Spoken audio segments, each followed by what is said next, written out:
有一种不是开成是都我有那个要躺做个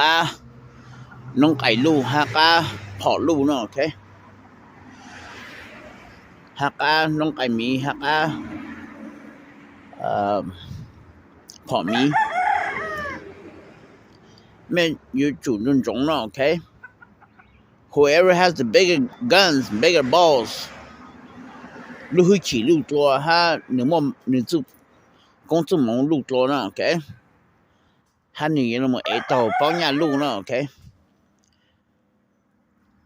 So I got a new line. กูจะ看太这些就干了没补了 okay? Because there's a reason for it. But กูตัว干ลูกเนาะจะ干ลูกเนาะจะ干สุวรรณสุเจเนาะ okay? อย่ากูจะ干Tony G. Okay?กูยังโมโหจอไลน์จอ Super Plugger เนาะหัวก้าง Godzilla okay the reason why I named Godzillas is because I go by Godzilla ที่ยัง go Zula okay in code word this is how we say Godzilla in ancient Mon Kryptonia Mon Krypton 就六個不同啦 okay Godzilla is Ga Sulai Ga Zula okay so 講咩係到啦 okay 就落間係做炮啦 okay Super Plugger 那麼咁選到乜衝輪到出來乜衝都好乜衝就通啦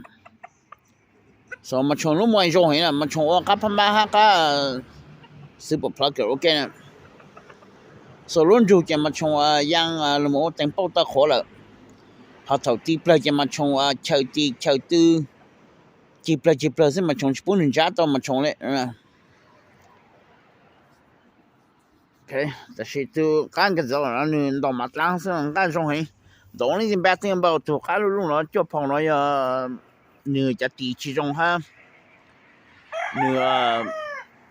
จะ唱其中是你唱的路就是唱其中了你จะ唱你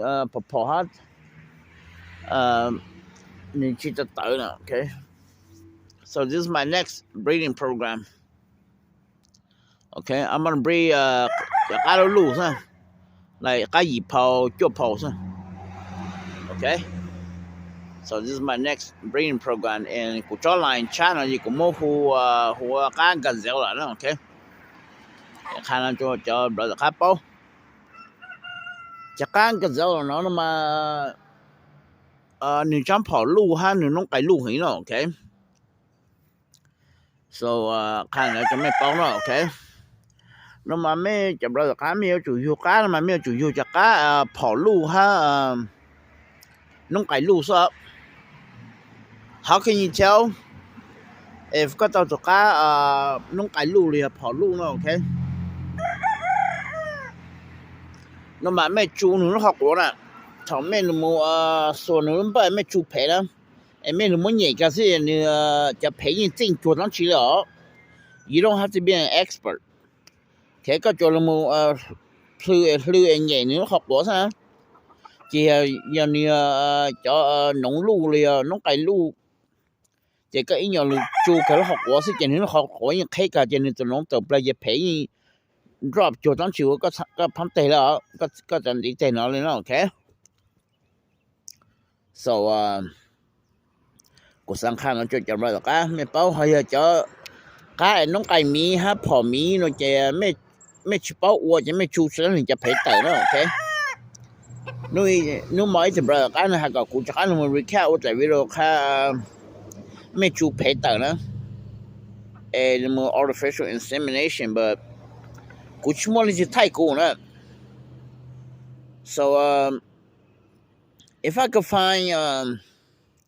somebody to video me while I do that on to the bird I would show you guys again But giờ cho cá phỏ lu nông cày lu nông lu chè linh từ mấy từ rồi kỹ linh từ ô lại như tao nữa. Ta sẽ cho chú nhỏ là mà trồng nó chè mấy chicken ô chè để nó mấy chú起来哦 OK họ cho trong là chúng nó phỏ lu nó mà mấy giấy từ rồi kỹ mấy hai linh từ chú lại như chú lại tăng là cái ý nhiều chú nhảy cái nó họ có gì phải cho lu đó OK so กูสามทางข้างแล้วจะจับได้สักก้าก็ไม่หับเป้าสู่จะก้าน้องไก่ลูน้องลูแล้วโอเคแล้วมาตัวก้าเนี่ยรู้ยิ่งกุ้งยิ่งหัวเนี่ยรู้ฉี่ทะเลลูอ๋อโอเคนี่ทำมาฝึกชิงนี่ทำมา more luck แล้วโอเคเขาน่าจะต้องตอนนี้จะก้าหมันยาแล้วน้องยาแล้วโอเคกูจะหาตัวน่ะคอยนี่รู้ฮึกขี่น่ะโอเคเอ็นมาป้อปนี่ก่อนนี่ช่างตรงฉันยังอยู่ซะโอเคนี่ขอ defense น่ะโอเคให้นี่ขอ luck น่ะโอเคตัวก้าน่ะมาหนูไม่จะก้าหนูมัวมองให้นี่ชั่วโมงเนาะ这头这是干你输了你讲到一路来给少钱你应该了呀你要输nó chạy như một bắt đầu tìm mua là nó một bắt đầu sẽ khả năng chỉ để cần sát sứ nó là OK cho họ nó mới cho cái lợi khác nó là OK so I just throw here and there OK so tại video cái lợi là gì nhỏ nó OK this video but mainly I want to talk about cái nông lu là nông cày lu phỏ lu OK for me nông mi là nông lu nó OK so giờ mấy yêu cái là chỉ mấy chủ dùng trong trà chả cái nó cày lu thì nóng lu nó OK nhưng mà mấy how you guys gonna tell is mấy muốn đi chú học của sao giờ mấy luôn ý nhẹ xem nó học OK cả lu lên từ một cái nữa nếu học OK cả này mấy bữa nay tụi nó chốt tập lại đó so chẳng tại hay跑路了 OK So I'm gonna see if I can show you guys. 过去太多干了没晒了 OK But我try them 煮些我煮不来你学过没晒手面 OK 没还包的干跑路很路的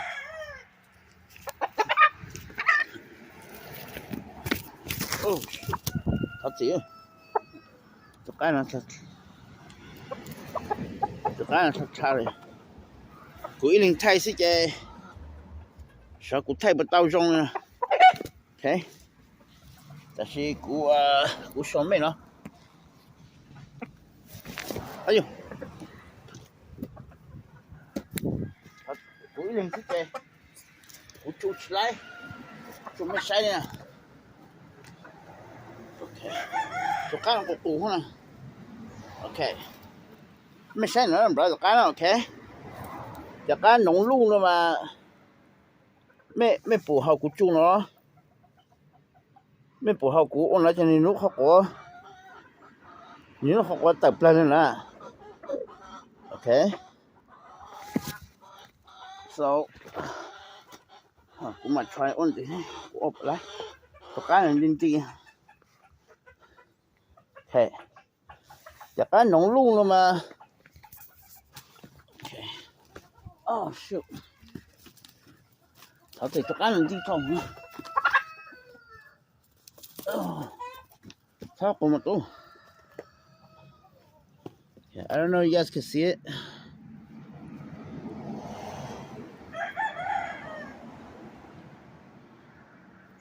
Okay. You see how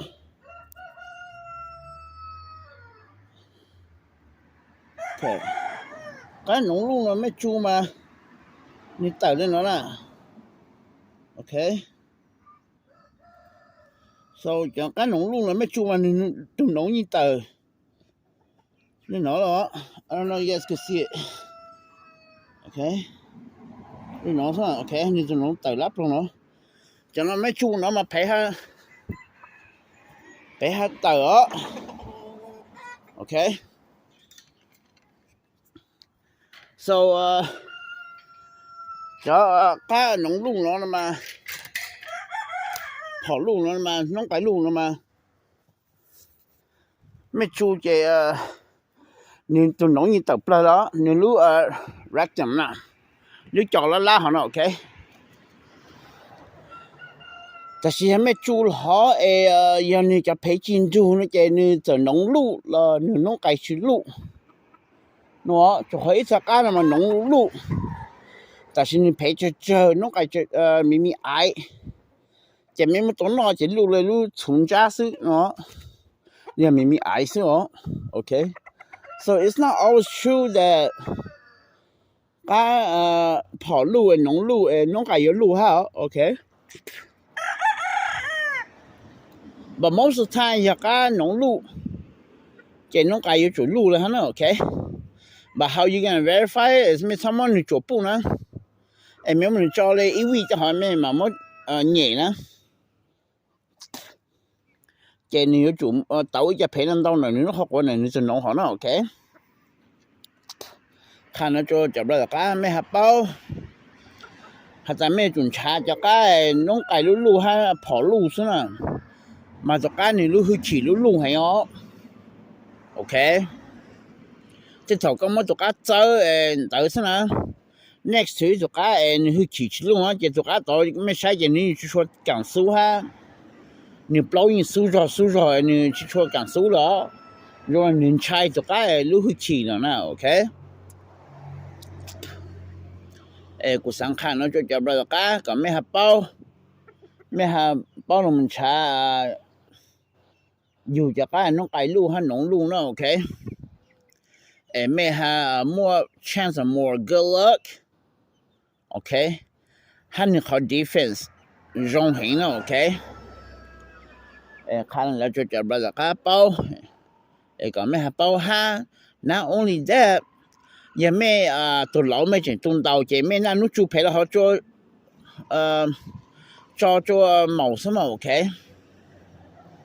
没一个做一个就陪了么来讲了没产得了就lum老就没产得没没没产得这么取就毛路学会 inseminate 好了没产哪里做呢 OK but you need two people though you need somebody to hold the burner while you do that OK 你个系做么张spoon 啦做到จะเพมันจะหมอhọc củaก็มาตื้อซะนะถ้าก็จุดต่อจะเพเจก็มาตื้อจนน่ะก็ถึงดีเตแล้ว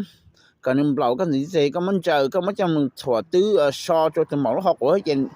จนหมอhọc củaนี้จะสักจะสปอนหอมึงกันจนนึงhọc của เนาะโอเคที่ทางก็ยังก็ทำว่าจีก็ต้องการกันhọc của ก็หอจะนี่จี inseminate เนาะจนมองจนลูกขอชีหอนะโอเคก็จุมาตื้อก็จุมาตื้อนึงhọc của sao chỉนึงhọc của mà lên nằm在second just sponsor okay แล้วก็มันจะกระจุหูเลยเจit's going to go to the wrong hole okay so you're not going to inseminate like that okay คันจนจะไปกันก็ไม่หับเป้า okay so ไม่เท่าหรือจวนเนาะ okay so usually 要没就陪了好了就老做这么就陪 usually it will stay there for a week or two but I wouldn't recommend I only recommend about 4 or 5 days okay 你จะ pay your survive about 4 or 5 days okay 这类不老努气努也没啥问题然后没有熬绿是也没什么破开是吗 okay 熬绿了背绿是 okay so 没 inseminate 了好是 okay so 没准那种了 okay 没有谁样的恐哈跑什么你只路车路 truck 路多这你就硬是吧你就莫跑路多是吗 you know 你就长跑路多这你就长跑莫路多是吗 OK 你装人在那路会起路多是吗 OK 总样一张AK47 M16 了还一张9mm 是吗 OK ไม่ใช่จะ9mm ไม่ตัว我都知道了呢 you know saoตัวนี้不多呢就要头ตัวนี้นะ you know 好จะไม่ใช่说จะ AK47 多ตัวนี้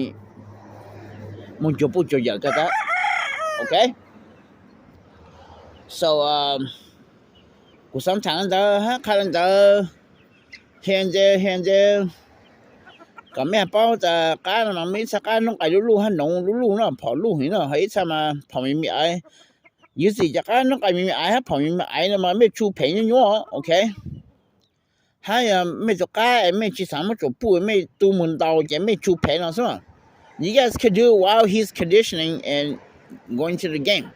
It's not going to affect the bird, okay? แต่เช่นไม่ว่าตัวนึง做不เลยไม่ว่า做不ก็จะไม่去ทำ梦见了ไม่梦见也没输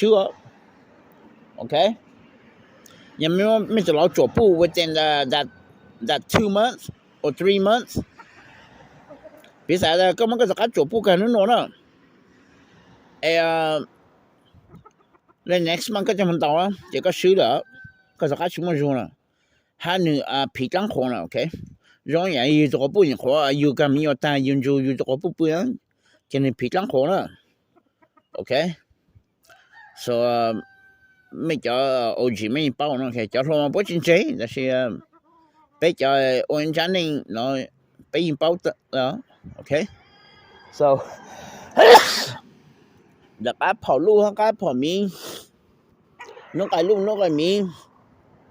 ถ้าจูเพจฮะกูไม่ทำมีอะไรเนาะจะไม่ใช่ใช่ Okay他准备个别门为了晒个没他到没han kan晒了 okay 他จะการ跑路弄改路了嘛你会起因路做了 okay 他 usually 了嘛จะการ你จะการ路哦 okay 有主要จะการ想跑去想跑up 了但是จะการ嘛你路但是呢路好过没爱跑没爱哈咯 but that's rare, okay? Usually a big bird will have big balls and big cock, okay? But not always true, okay? จอกูปุ๋ยสักการลูกน้องไก่มีไอถ้าลูกหอกมีไอไม่จูสไลด์เพชรต่อเลยฮะ no, okay? So it's all depend on the breed too, you know? Okay? So ไม่อยู่จูมุนชาจากการเนาะมันอยู่พอลูกน้องไก่ลูกเอ็นจะ帮ต้องไม่เอาไปอย่างนะโอเค帮助อยู่ที่ทำให้อยู่ตัวเรา做步呢อยู่จูเพ你就叫毛生了就อยู่ตัวการ整到来整到 condition 呢 OK OK 你帮银行的但是很明显帮有这你路去起路你路因供应火路这你考defense 容易呢 OK 就可能蒙个了 OK这你有输了你老了你没看到就不写个个不怎么能到等下 okay I experienced all kinds in the past that's how กูใช้เป้ามันจะลงทางขาจะไม่เนาะเก็บไว้สักokay ส่วนจากพอลูกครับพอมีกูมาถามเนาะซิก็ไปหามันวิโรใช้ก็ไม่หาต่อไม่หากันช้าเนาะ okay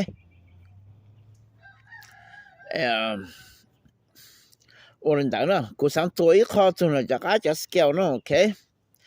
我们不会讲不了，大家没骗大家，就不来到去买了，那么但是我还没买了呢 ，OK。